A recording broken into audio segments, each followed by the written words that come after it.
Welcome to What Your GP Doesn't Tell You, the podcast for both doctors and patients with me, Liz Tucker. This week, I'm talking to psychiatrist Dr Georgia Ede, one of the leading pioneers in the use of very low-carb, otherwise known as ketogenic diets, to treat mental illness by improving metabolic health. In her new book, Change Your Diet, Change Your Mind, published by Yellow Kite, out next week on the 30th of January, Georgia suggests improvements that we can all make to our diet, and in particular, 3 different dietary approaches for those looking to improve their mental health. She argues that early studies using this dietary approach to treat conditions from bipolar disorder to schizophrenia show a much greater effect, in fact 6 to 10 times that seen in any comparative drug trial. Georgia believes the medical profession has completely underestimated the huge impact that changing metabolic health can have on mental illness, and says a metabolic evaluation should be standard practice for every patient seeking psychiatric help. In her own practice, this approach has enabled her to reduce the medication many of her patients take, and in some cases allowed them to come off all medication altogether. And perhaps the greatest irony of all is that the psychiatric drugs used to treat many of these mental health conditions, which Georgia argues can also be useful, can at the same time actually worsen metabolic health. So just how does a psychiatrist, or indeed any doctor, balance the benefits and risks of treatment? But before we get to Georgia's interview, a brief request from me. If you enjoy this podcast and would like to leave a review on Spotify or Apple, that would be much appreciated. It really helps. You can also become a paid supporter of the podcast at patreon.com/whatyourgpdoesn'ttellyu or via PayPal on my website, whatyourgpdoesn'ttellyu.com. A huge amount of work goes into both the research and production of this podcast, so even a small amount of money makes a huge difference. And you can find out more information about the pod on my website, where you can sign up for the podcast mailing list, follow me on Twitter at Liz C. Tucker, and on my Substack account, liz.tucker.substack.com. Many thanks. Now back to the interview with Georgia. Dr. Georgia Ede trained at Harvard and then worked at the Harvard University Medical Service and Smith College before setting up her own psychiatric practice in 2018, helping patients improve their mental and metabolic health by changing what they eat. Georgia was on the podcast last year discussing the results of a trial using a ketogenic diet to treat a range of psychiatric conditions. Here's her interview. So Georgia, welcome back to the podcast. Good to see you again. Thank you very much, Liz. Thanks for inviting me back. So Georgia, I think a good place to start our discussion. If someone has a mental health condition, you argue that while talking therapy or indeed medication can have a role, you believe that far more powerful than either of those is changing what we eat. That's exactly right. I was trained, as most psychiatrists are, in what's called the biopsychosocial model of the root causes of mental illness. We were taught that there were biological root causes, and these were related to chemical imbalances in the brain, neurotransmitters, things like serotonin and dopamine, and that those chemical imbalances were to be addressed with medication. And we were taught that there were psychosocial roots of mental illnesses, things like stress and trauma, and of course, your mother. We were trained to address those problems with psychotherapy. And I still value and use both of those in my practice every day. But we're really missing a huge piece of the puzzle. These pieces are nutrition and metabolic health. We not only need to address these neurotransmitter imbalances and stressful incidences and so forth in one's life, we also need to make sure the brain is healthy. And it needs to be metabolically healthy, and we need to eat in a way that will energize and nourish the brain. We're not taught anything about that in medical school or residency. And these are really powerful interventions that go right to the root causes of mental health problems: inflammation, oxidative stress, insulin resistance. These are major players in all mental health conditions. I think there's probably a bit of a competition at the moment between your country and mine as to who has the worst standard diet. And I think you're just ahead of us at the moment. We are, but you're catching up fast. So you argue in your new book that for effective brain health, we need to do 3 things: nourish, protect, and energize the brain. So I think perhaps if we could look first at nourishment, You say that's about ensuring that we get all the nutrients we need, whether that's a lack of vitamin B12, iron, zinc, iodine, etc., because they've been linked to a number of mental health conditions. But I suppose correlation is not necessarily causation.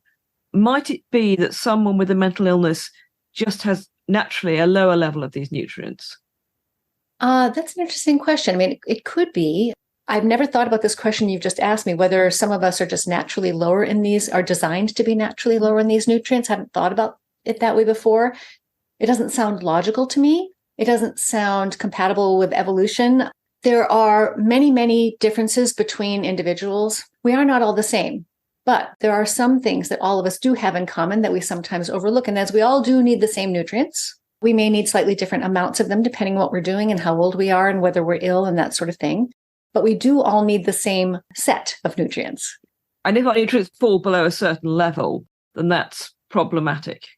Well, this brings up another rabbit hole of an issue within nutrition, is that it's actually very, very difficult to understand precisely how much of a nutrient human beings need per day, what the daily requirement is of any nutrient. And that's because it's just a very difficult thing to study. So what we have in the case of most nutrients is we have our best guesses as to how much of a particular nutrient we need to obtain every day and what the quote normal level should be. But there's no argument, there's no question about which nutrients we need. It's also very clear which foods contain those nutrients in forms that are easy for us to access. So that's where I think everyone would agree that we all need the same nutrients. We can't live without them. If we don't have them, we'll become either very ill or die. And so there is broad agreement about that. What I've done in the book is, rather than try to say, well, we need this much of this nutrient every day, is to stay away from those more controversial questions, to say, okay, these are the nutrients we need. Where are the best sources of these nutrients and how can we make sure that we obtain them? And a second answer to your question, because it's such an interesting question that I haven't thought about before. A second answer to your question is there are certain nutrients which it's very clear that many of us do not get enough of, because not only do you see the level is low, but you see actual symptoms and health effects of that nutrient being low. So for example, iron deficiency is extremely common around the world. B12 deficiency. There are certain nutrients where we can see that some people are not getting enough of these nutrients, and we can see exactly what the effects are of not having enough of that nutrient. Those are very clear examples of nutrient deficiencies. Others are sometimes a little fuzzier. And I think what will be a surprise to a lot of people is that your suggestion is that actually a number of vegetables which we traditionally think of as healthy may contain what you call anti-nutrients. Can you explain what those are? Yes, this is a topic of great interest to me. The nutritional differences between plant and animal foods are really profound. The plant does not exist to nourish a human being. The plant exists to nourish itself and its offspring, just as does any creature on the planet wants to do. So the plants do have nutrients in them. We can nourish ourselves with plants. However, it's more difficult to do. It requires more food because plants lack a lot of the nutrients that we do need. And even the ones that they do contain are sometimes harder for us to access. That's where the anti-nutrients come in. We're often told that the most nutritious plant foods are the grains, beans, and nuts and seeds, especially nuts and legumes, we're told are really rich in nutrients. And they are. I mean, they do have, for example, lots of minerals in them. We're often told they're high in magnesium and they're high in iron and they're high in zinc. But it's very, very difficult to access those nutrients because the grains, beans, nuts, and seeds, they contain plant embryos. Those nutrients in those seeds are not meant for us. They're meant for the embryos. They're meant for the future generation of that plant. And so the plant's very clever. They've been around a lot longer than we have. And they've designed these chemicals to protect, to really conserve those nutrients and make it difficult for us to access them. And a really good example of this is phytic acid or phytate. It's a mineral magnet that the plant creates and puts inside the seed to hold on to that mineral for the embryo's growth. So when we try to get that iron or magnesium or calcium or zinc out of that seed, it's very difficult because of these anti-nutrients that hold on like a magnet to those nutrients and make it very difficult for us to extract the nutrients from those foods and to absorb them. So there are anti-nutrients are widespread in the plant kingdom. And it's not that you can't work your way around these things. There are ways you can make the nutrients more available to yourself. It's just more difficult. In some cases, a few cases of certain nutrients, it's impossible to obtain a nutrient from plants. So this is why everyone needs at least some animal food in the diet. Or they need to supplement extremely carefully, which most people don't, and because they're not aware. So yeah, animal foods and plant foods are really, really different. And we're often told that animal foods are bad for us and plant foods are good for us. And I think that just that way of looking at things is not biologically correct, but it's also gives plants a lot more credit than they deserve. One of the emerging areas, like nutritional psychiatry, is the interest in microbiome science. Mm-hmm. Really popular subject. Now, if I get someone on the podcast, I've had various experts, for them, eating lots of fruit and vegetable is absolutely key. So they would be taking a position which was in many ways very, very different to yours. Yes, I want to make it clear that I'm not anti-plant, and I don't recommend that everybody remove all the plant foods from their diet. That's a strategy you can consider under certain circumstances, but that's really not my main message. Really, I want people to understand if you want a healthy brain, step one needs to have all the nutrients, and you need to make sure that it's receiving all those nutrients. And if you're eating mostly or all plant diets, especially if you're including certain types of plant foods like grains and legumes, it's going to be very difficult for you to provide your brain with all the nutrients it needs. So I just want people to be aware of that, because that's something I think most people are not aware of. So I think that in terms of the microbiome, even experts in the field will tell you, and there are papers written about this, review papers have written about this, is that we don't know yet. It communicates with the brain via several different routes, both chemical routes and physical routes, and there are lots of highways connecting the brain and the microbiome. There's no question about that. And there's no question that microbiome health is important to brain health. I wouldn't argue with that. What we don't know yet, and we really don't, is what foods you need to eat in order to make and keep your microbiome healthy. The science isn't there yet, but we still don't know everything about what destroys healthy microbiomes and what, if anything, can replenish a healthy microbiome. So I think this is an area with a giant question mark on top of it. There is as yet no science telling you that if you eat certain plant foods, you will improve the health of your microbiome. So that level of evidence doesn't exist yet. I think one of the most compelling pieces of evidence you give in terms of how our bodies absorb or don't absorb something is the impact when we eat an oyster, depending on what we're eating the oyster with. I wonder if you could explain a little bit more about that. Yes, this is a study that was done several decades ago, and I wish it would be repeated because it's such a clear example of anti-nutrients in plants. The food on earth that is richest in zinc is the oyster.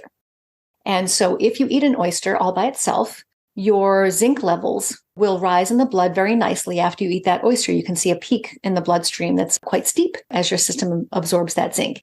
If you eat that oyster with black beans, then you absorb less than half of the zinc from the oyster. And if you eat that oyster with corn tortillas, you absorb virtually none of the zinc from that oyster.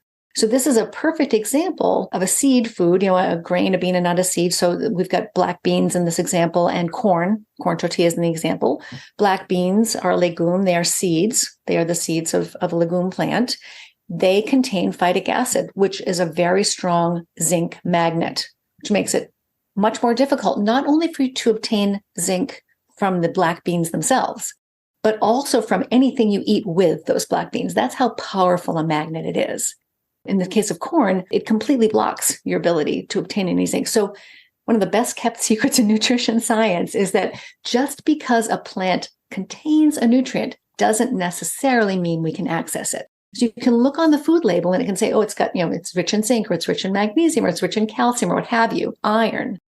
That doesn't mean you can get at those minerals. It does seem a really weird food combination, actually, oysters and corn tortilla. That was the other thing I thought when I read that study. Yes, I think most people don't eat those things together. For lots of reasons. Right. So how do fermented vegetables fit into this? Does that make it easier or harder for us to absorb the nutrients, or doesn't it make any difference? Yeah, so you can improve your access to the nutrients inside of plant foods by sometimes cooking will help to release some of those nutrients because it breaks down the fiber matrix a little bit. Sometimes fermenting, sometimes sprouting, cooking, boiling. Sometimes these processes will either destroy or weaken the anti-nutrient or the toxins in the plant foods, because plant foods also have toxins, not just anti-nutrients to protect themselves. There are various different methods. A lot of these are traditional methods that ancient cultures have known about for a very long time. So nourishment, obviously key.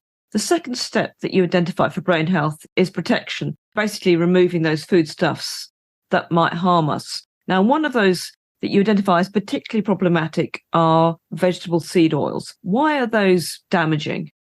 What we see in the grocery stores, we see vegetable oils. We see canola oil, sunflower oil, soybean oil, etc. And so these are oils, you buy them in the bottle, they're clear, they have no taste, they have no color, they have no odor. These are industrially extracted from seeds, things like canola and sunflower seeds and soybeans and things like that. All of these are seed food, so they start off as a seed, but imagine how hard it might be for you at home to try to wrangle the oil out of a seed and purify it. It's really, really difficult.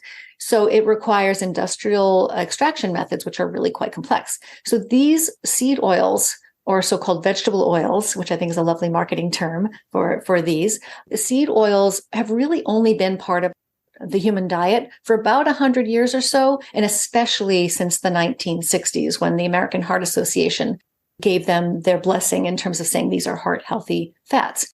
And for people who want to learn more about this, Nina Teicholz's book, Big Fat Surprise, goes into all the history and politics and science of this. But for your listeners, it's very, very important to know that these are extremely new in our diet. Prior to 100 years ago, maybe about 2% of the fat in our diet would have been the type of fat that is very common in a vegetable oil, which is called linoleic acid. Seeds do naturally contain a little tiny bit of linoleic acid, but when you purify them, when you extract and purify that oil, now you're pouring large percentage of that fat is linoleic acid. So these seed oils are everywhere. They're in baked goods, especially baked goods that are labeled vegan because they don't contain butter or lard. So these oils are very popular and they're inexpensive. The problem with these seed oils is that we did not evolve to take in this high amount of linoleic acid. We can handle a small amount of it. We've always been able to, but not great quantities of it. And so what's happening is in our bodies, the fat stores in our bodies, which are designed to store primarily saturated fat, are gradually filling up with linoleic acid, which is a polyunsaturated fat. A polyunsaturated fat is very unstable, it's fragile, and it's very prone to what's called oxidation. These are dangerous for our health. These very unstable, fragile fatty acids are accumulating in our system. Depending on which country you look at, 20% or so of the fat in your body may now be linoleic acid instead of 2% or 4%, which is what it was a very long time ago. I think in the States it's about 21%, and here in Europe I think about 11%, so not quite as bad. That's right. Again, you're catching up. Yeah. This is a very new area of scientific exploration. We're trying to understand more about what the health effects of large amount of linoleic acid coming into the bodies might mean. There's some very intriguing studies coming out in terms of metabolic health and fatty liver disease and obesity and even insulin resistance. But what I'm concerned about is the brain. And so what I wanted to understand when I was writing the book was, what does the brain do with linoleic acid? Does the linoleic acid get into the brain? And if so, what happens then? And this is, again, a very new area of research. But one of the fascinating things I came across was that the brain does absorb linoleic acid, but then it doesn't really seem to know what to do with it, because the brain is not supposed to burn fatty acids for energy. In fact, when the brain burns fatty acids for energy, it creates a lot of excess inflammation and oxidative stress, which are two of the root causes of mental health. These cause damage to the brain. Inflammation, generally speaking, you need a certain amount, but beyond that, it's damaging for a whole range of disorders. Exactly. So inflammation is part of our natural immune response. If you have an injury or an infection, the first thing your immune system will do is mount an inflammatory response. And you need that as the first step in a healthy immune reaction to any threat. But you don't want too much of it. You don't want your system to be, in crisis mode and on fire all the time. You just want it to be sounding the alarm when it really needs to sound the alarm. But if you're taking in the wrong foods, you can be setting off this alarm system around the clock. And that's very damaging. If the brain burns fatty acids for energy instead of glucose or ketones or some of the other small molecules that it prefers to burn, there's much less inflammation and oxidative stress. But if it burns linoleic acid for energy, there's a tremendous amount of inflammation and oxidative stress.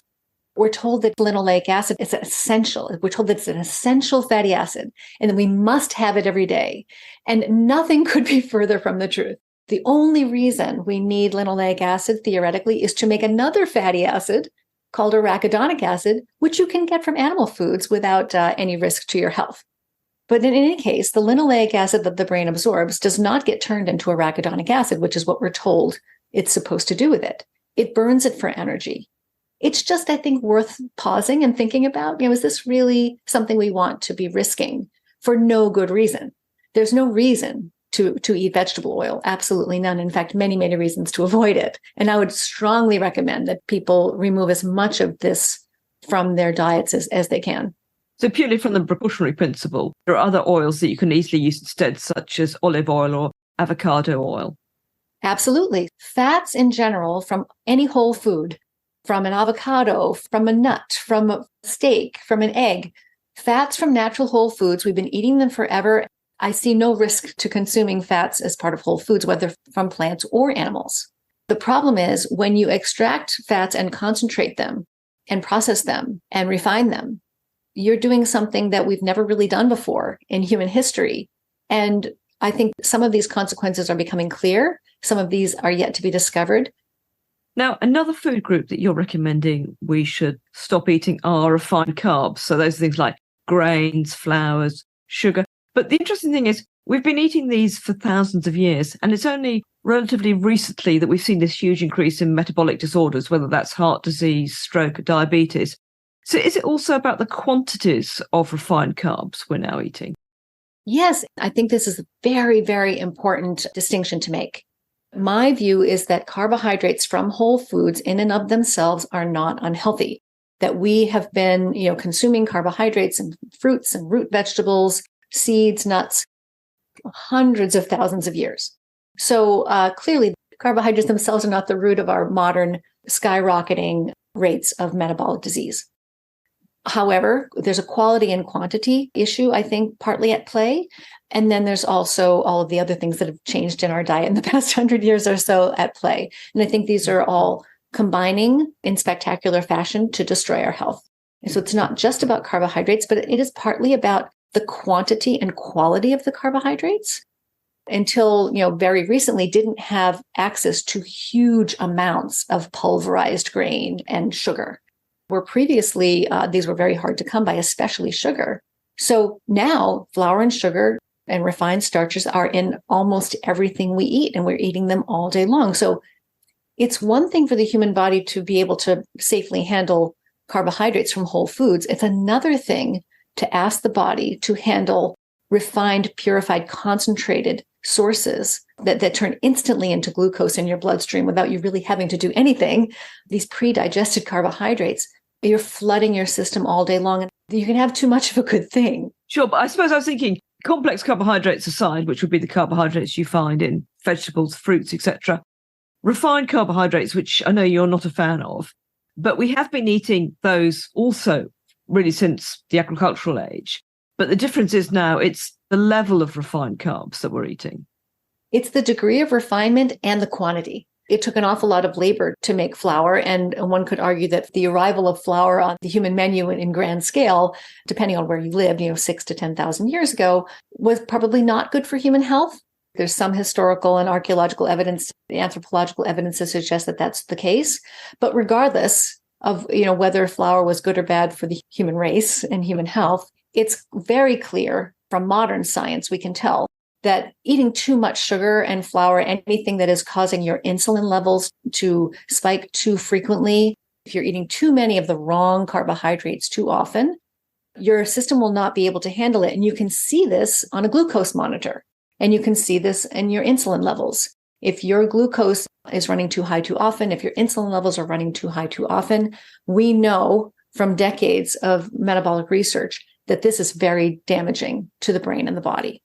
Also, we do have to factor in all of the other changes to our diet and to our lifestyle that have happened in the past 100 years, which are compounding that problem. worsening our metabolic health, not just in terms of sedentary lifestyle, but in terms of antibiotics, which may be affecting the microbiome and the toxins in the environment and other components of processed foods. We really don't understand all the effects of these chemicals that we're adding to our food. So it may not even be carbohydrates on their own in most cases. It may be that our food supply in general, our lifestyle in general, is unhealthy. It's one thing to try to process some carbohydrate in the context of a healthy environment. It's another to take a high carbohydrate diet and high glucose and insulin levels, and then you add to that lots of vegetable oil and then lots of additives. You put in plastics and toxins and medications and all kinds of other issues. On top of that, you start eating your plants and animals that you rely upon for food the wrong way. And so I think it just becomes a snowball of problems. But if you have insulin resistance, if your insulin levels are running too high, and if your glucose levels are running too high, the simplest and most effective and efficient way you can reverse that is by eating a low carbohydrate diet. Whether or not the carbohydrates caused the problem in the first place, we know how to correct it very quickly. Because someone who's become insulin resistant has become intolerant to carbohydrates. Exactly. It was interesting, actually. Just an experiment. I wore a continuous glucose monitor a few months back.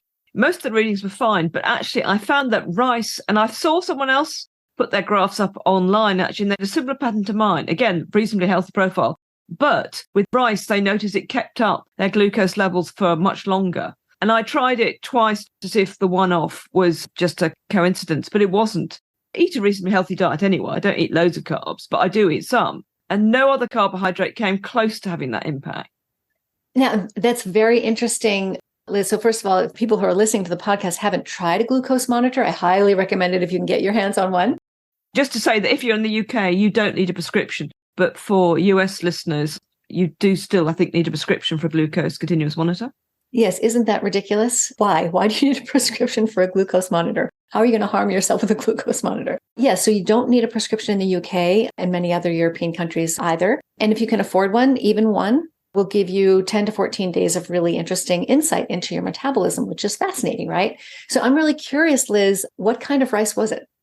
I tried with white rice and I tried with brown. I was also in a restaurant with a friend before we went out somewhere. And I thought, I'll just try it again. Normally, you eat something and then your glucose goes back down to normal within an hour or 2 hours, something like that. Mm-hmm. This stayed high overnight and no other food came close to that.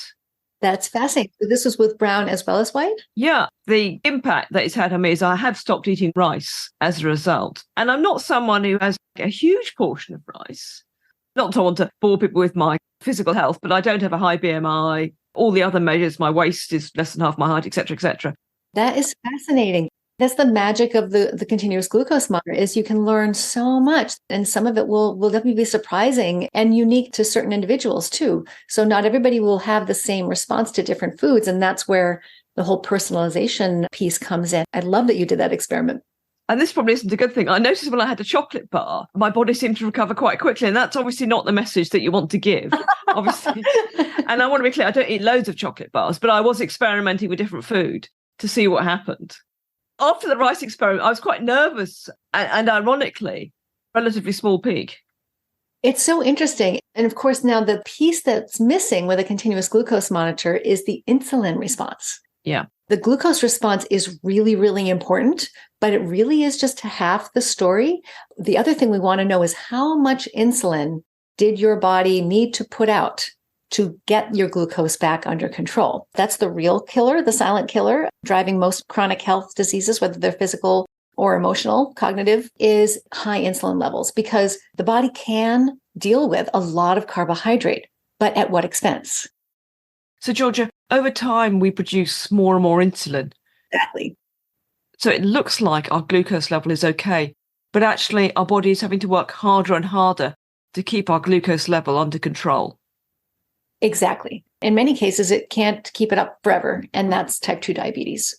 And type 2 diabetes is just one end stage form of insulin resistance. There are many others. So, obesity and Alzheimer's disease and heart disease, fatty liver disease, many other diseases are related to longstanding insulin resistance and metabolic dysfunction. So wouldn't it be something to have a continuous insulin monitor? Yeah. That would be really illuminating. But continuous glucose monitors are fabulous.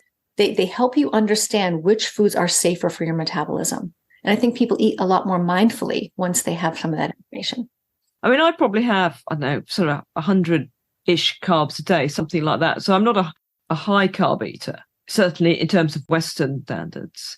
But the other thing that surprised me was how quickly I could push my blood sugar up or down, depending on what I ate. I assumed eat more low carb for a week and then you'd see the result. But no, within 24 hours, I could see my blood sugar go up or down. The glucose processing system is a really dynamic and responsive system. You can get your blood sugars under control within a matter of days. In most cases, if you've got type 2 diabetes, it'll be more difficult. But for most of us, that system responds quickly to how we eat because the glucose-based system, the carbohydrate-based energy system, is a really short-term system. You can't store much carbohydrate. We burn through it quickly. And if we run low on it, we just make it ourselves. So it's a very, very quick response system, really dynamic. The fat-based metabolic system is a much longer, slower system to respond. And that's a blessing and a curse. It takes a while to get fat adapted. If you restrict your carbohydrates and try to switch over to mostly fat, that takes some time for the body to switch gears. But once you do, you can go for long periods of time without eating between meals, without getting hungry, because you can dip into those fat stores. We have a supply, a virtually unlimited capacity to store fat. Most of us have, months worth of fat on our bodies, even if we're not overweight. So it's a wonderful energy delivery system, very efficient and very smooth and reliable. So, Georgia, when we eat foods like refined carbs, these tend to have an inflammatory effect on the brain. What do they actually do to our brain chemicals? Yeah, the brain is designed to burn glucose for energy. It's one of its favorite fuels. So the problem with glucose isn't glucose itself. The brain likes glucose. It's too much glucose.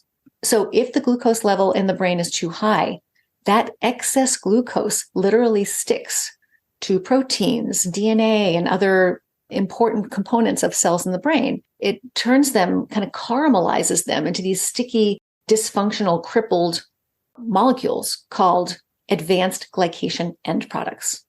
For short, you say AGEs. That's a good name for them because they're largely responsible for premature aging of the tissues, including the brain. If you allow these to accumulate, left to their own devices, they will interfere with brain cell signaling. So the brain tries to clear them away.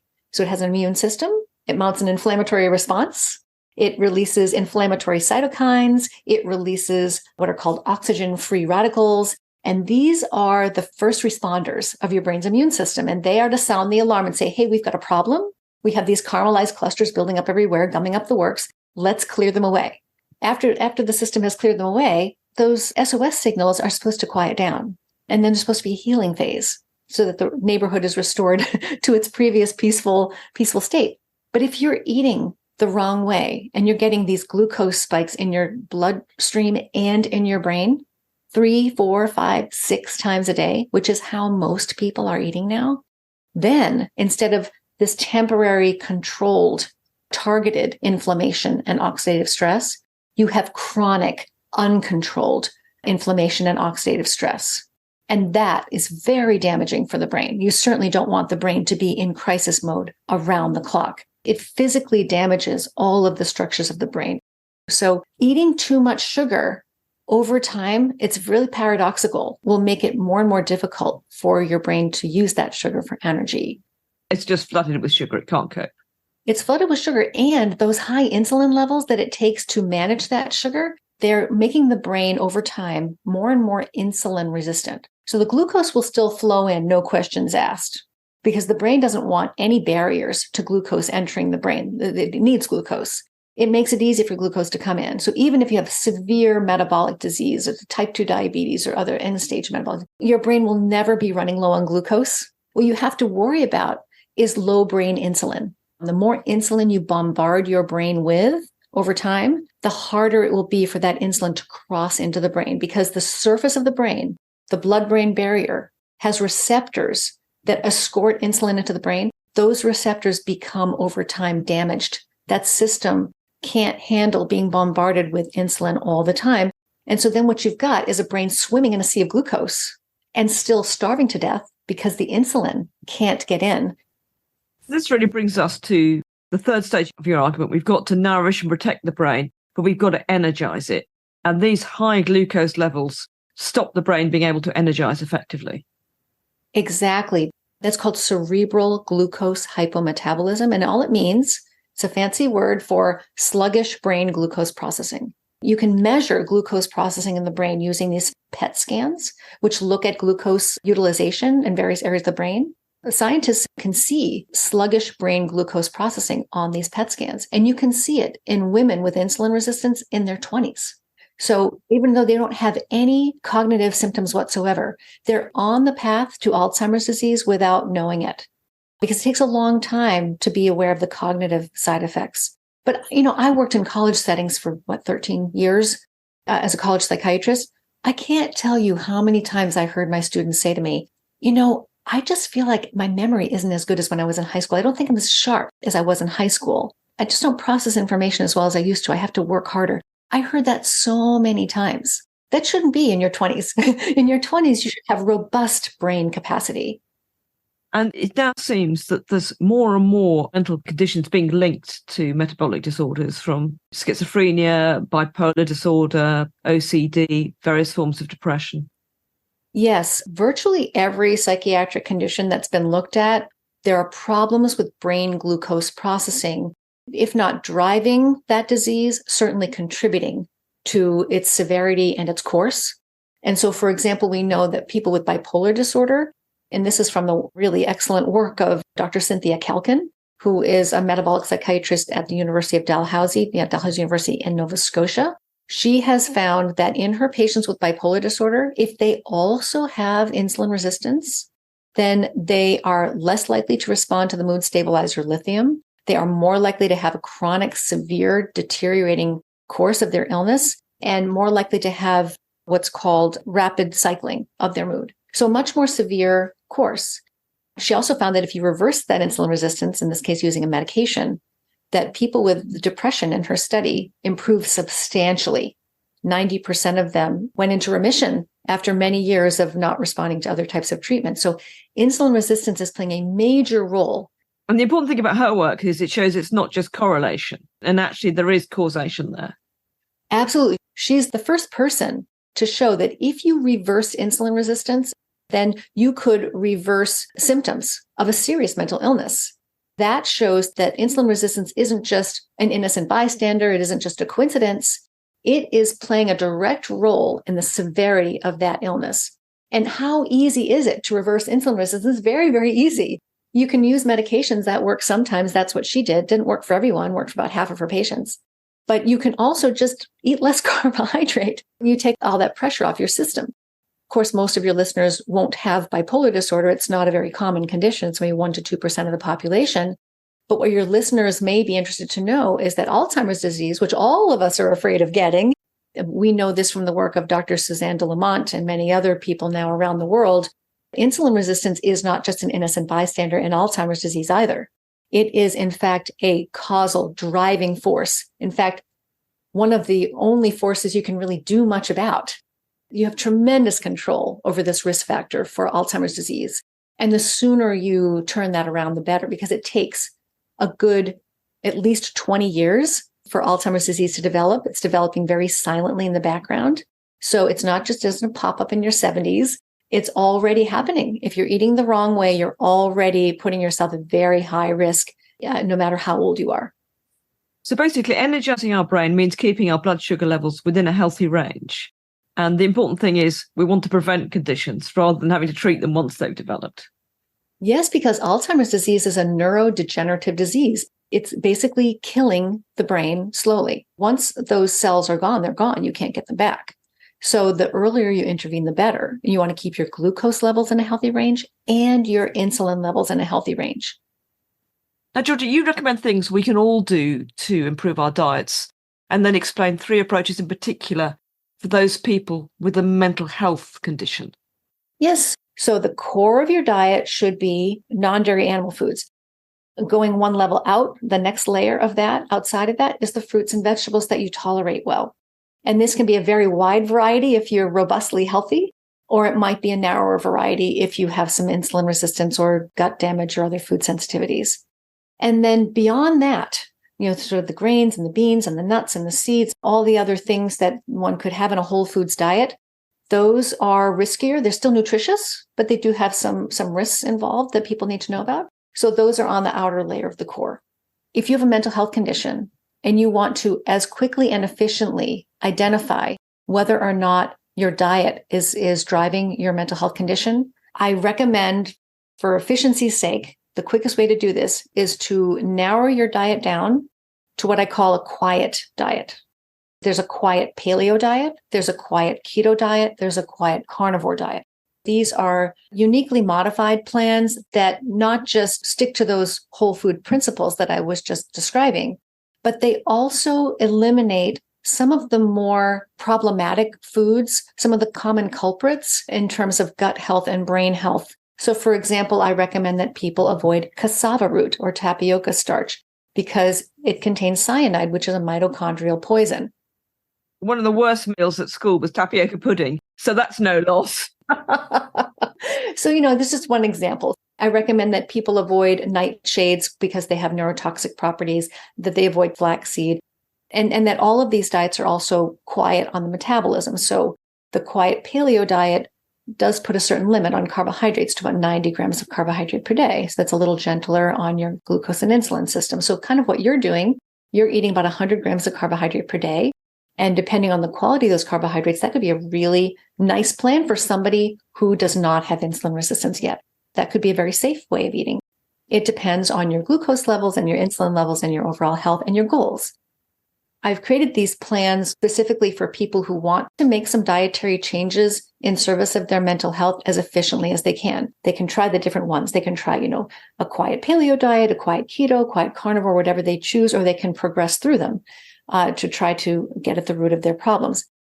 If they find they do well on one of these diets, then they can try expanding the diet to see, okay, where's their safe outer limit? Your goal is to try to find the broadest diet that you can safely tolerate and enjoy.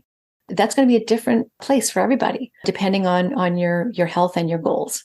So these quiet diets are designed to be quiet on metabolism, quiet on the nervous system, quiet on the gut. I hope I've made this clear in the book. I don't think that everybody needs to eat this way long term, but I do think that some people will. We've got the paleo, the keto, and the carnivore. The paleo allows you to eat the widest range of foods. The keto, highly restricted in the carbohydrates you can eat. And the carnivore, the most restrictive of all the diets. Exactly.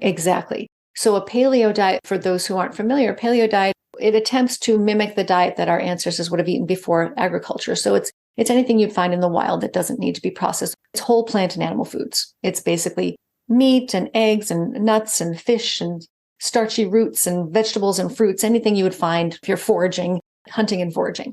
A standard paleo diet allows unlimited amounts of food, including unlimited amounts of fruits and starchy vegetables. And that's great if you have a healthy metabolism. But if you, like most of us, have damaged your insulin signaling system and you have some insulin resistance, you may not be able to eat as many carbohydrates as you want. You might need to even pull back on the fruits and starchy vegetables, for example. That's where the carbohydrates are.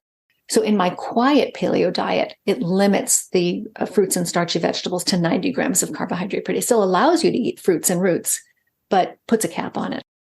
Now, the last time you were on the podcast, you talked about using keto diet to treat serious mental illness. You worked with a French colleague. It seems now there's an increasing number of studies which are reporting improvement in mental health. So I think it'd be really helpful if we could highlight some of the key ones. Absolutely. And your listeners may be interested to know that some of the most fascinating work in this field is being done by Dr. Ian Campbell, who is a researcher at the University of Edinburgh. He has bipolar disorder himself, but it's been in remission for 7 years because when he was trying to lose weight, he stumbled upon the Atkins diet. He, dramatically lowered his carbohydrate intake to try to lose weight. And lo and behold, he noticed some mental health benefits. When he went to a stricter ketogenic diet, he noticed that his bipolar symptoms went into complete remission within a number of days. And this was so striking to him after suffering for so many years. He's now one of the world's leading researchers in the field of bipolar disorder. And what he studies is the ketogenic diet. And he just published a couple of papers related to a brand new pilot study that he's been conducting over the past year or so, where he has taken volunteers with bipolar disorder and asked them to follow a ketogenic diet with the guidance of expert dietitians. And he's been following them now. He's discovered some really remarkable things. He noticed that the brain levels of a neurotransmitter called glutamate were markedly decreased on a ketogenic diet, more than any drug or any other treatment has ever been able to accomplish. High glutamate levels are one of the markers of bipolar disorder. You don't want too much glutamate in the brain. It can be toxic. It's called glutamate excitotoxicity. It overstimulates the brain. Another thing he found was that the higher the ketone levels were, the more likely people were to experience mental health benefits from the diet. This was a pilot study to demonstrate whether or not the diet was safe, and it was safe for these patients. It was also designed to try to figure out whether patients could follow the diet long enough to do a study. And there was a very high participation rate and adherence rate to the diet. Almost everybody in the study was able to follow the diet almost every single day. So for people who are on a ketogenic diet, their bodies are running on fat, not glucose. Yes, a ketogenic diet is basically any diet that lowers your insulin levels enough to turn on fat burning and generate meaningful levels of ketones in the blood. And so for most people, the easiest way to do this is to dramatically reduce your carbohydrate intake, because carbohydrate is what drives insulin levels up the most. So you eat a very low carbohydrate diet, usually, about 20 grams of carbohydrate per day or less. What that does is it forces your body to start burning fat. That's a very good thing. Breaks that fat down into ketones, which are these little fragments of fat that can be easily burned by the brain and other organs.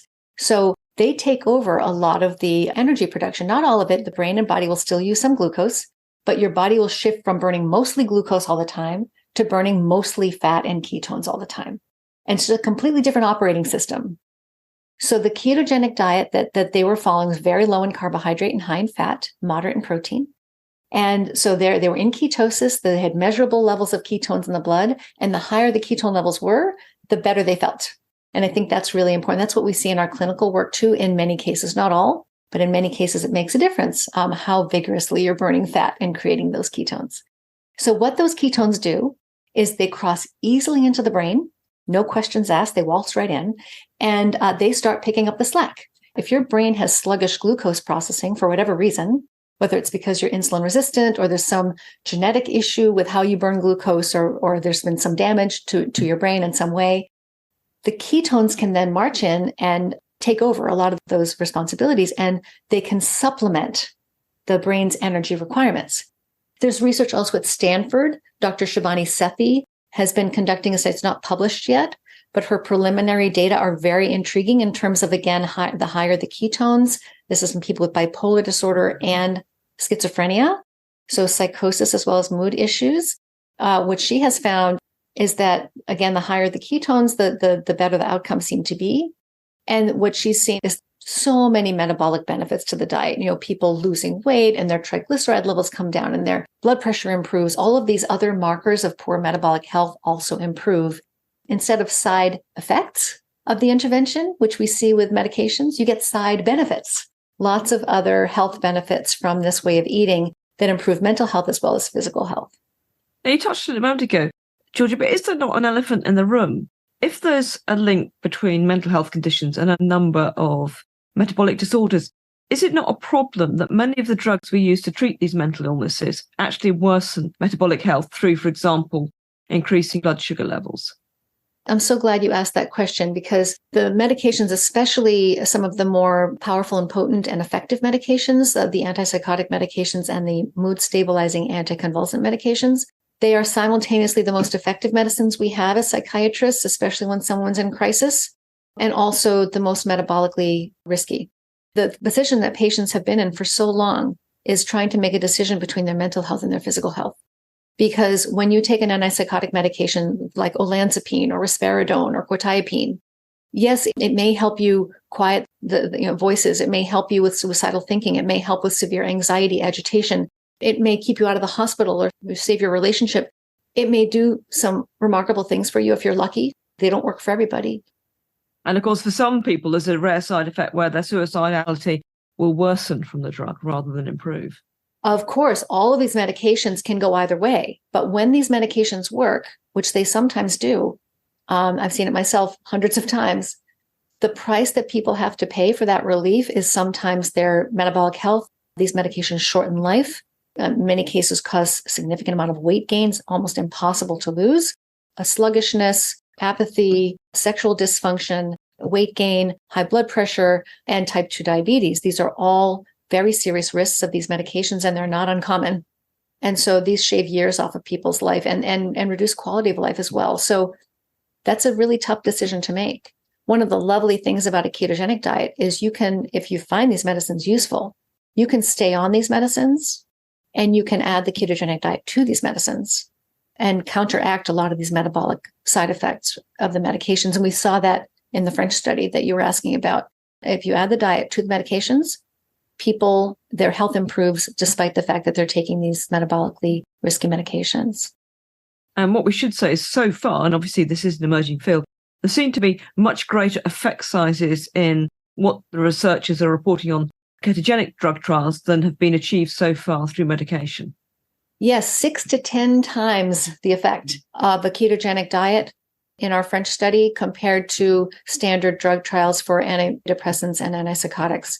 The magnitude of the improvement that you see with antidepressants and antipsychotics is very small compared to with a ketogenic diet. So it's not that medications can't have an impact, and it's not that they don't have a role. It's that the diet is a really much more powerful. It's not just trying to target one neurotransmitter here or there. It's really changing the way your whole brain does business. In my own clinical work, this is the most powerful intervention I have in my toolbox. But does it mean perhaps we need to rethink how we use the medications? And as you say, in moments of crisis, you can't hang about probably and wait for someone to go on a ketogenic diet and see the results in 2 or 3 weeks. So might there be an argument for looking at using these medications in the short term to get a situation under control and then moving across to a ketogenic diet approach? 100%. I teach other clinicians around the world how to safely use a ketogenic diet to treat people with mental health disorders. And I've been teaching that course for over 3 years now. One of the things that I make sure I help people understand is when you should not use a ketogenic diet. And when you should not use a ketogenic diet is when someone's in crisis. It takes a number of weeks and sometimes several months to get the full benefit of these diets. If someone's in crisis, suicidal thinking, agitation, self-injury, anything like that, you certainly don't want to wait 3 to 6 to 9 to 12 weeks for a diet to take effect. Safety first. So you really want to stabilize the situation, provide the care, whether it's hospitalization or certain medications, supportive interventions, all of those other things we know can be so useful, and then bring up the ketogenic diet once the person is stable. However, the other thing I would say is that if you are in a mental health crisis, there's no reason why you couldn't at least clean up your diet while you're waiting to start a ketogenic diet, which is what all of us should do anyway, whether we have a mental health issue or not. And I make this point in the book. I lay out simple dietary changes anybody can make without having to do these special diets, without having to go paleo, without having to do ketogenic diet. Really just take the junk out. Stop eating all the packaged and processed foods, which are all risk and no benefit. Why not start thinking also about other things you can do to support good brain health, like improving the quality of your diet and taking out the sugars, the flours, the refined carbohydrates, and the refined vegetable oils. And if you focus on those things, you automatically will be removing almost all the processed foods from your diet because that's where those ingredients are. If you just eat whole foods, whole plant and animal foods, if you prefer a vegan diet or vegetarian diet, just make sure that you're supplementing properly and, again, following whole foods principles as much as you can. But Georgia, just going back to the point about the side effects of these psychotropic drugs, you're suggesting that perhaps patients can go on a ketogenic diet to reduce the side effects. But from what you were suggesting earlier, the worse someone's metabolic health, the more severe their mental illness may be. So isn't there a bit of a contradiction if, let's say, I have severe bipolar disorder and you keep upping my medication dosage? That may at some level help control the disease, but it's making my metabolic health worse, which might mean long term, my bipolar disorder also gets worse. Yes, it's very difficult to study this, to really get to the bottom of this, because as people age, other things happen to their health that may be affecting the course of their illness. But I'm convinced by the biology that if you're giving a medication, which we know worsens metabolic health, and we know that metabolic health is critical to good brain health, then of course what you're saying makes perfect sense, is that the medications are on some level helping and also hurting at the same time. And this is true of every medication in the world, right? So every medication in the world has its risks and its side effects, and you pay a price for its benefits. Every medicine, not just psychiatric medicines, there's always a risk-benefit analysis to be taken into consideration. Just like with any medication, I want to use the least amount possible. My belief and my clinical practice bears this out, is that the healthier your diet is and the healthier your metabolism is, the less medication you may need. I work with a lot of patients who have not come completely off their medications, but a lot of patients have been able to really significantly reduce the number of medications they're taking and the dosages of the medications they're taking. And in some cases, they're able to come completely off their medicines. And in many cases, they're able to not need to start medicines in the first place.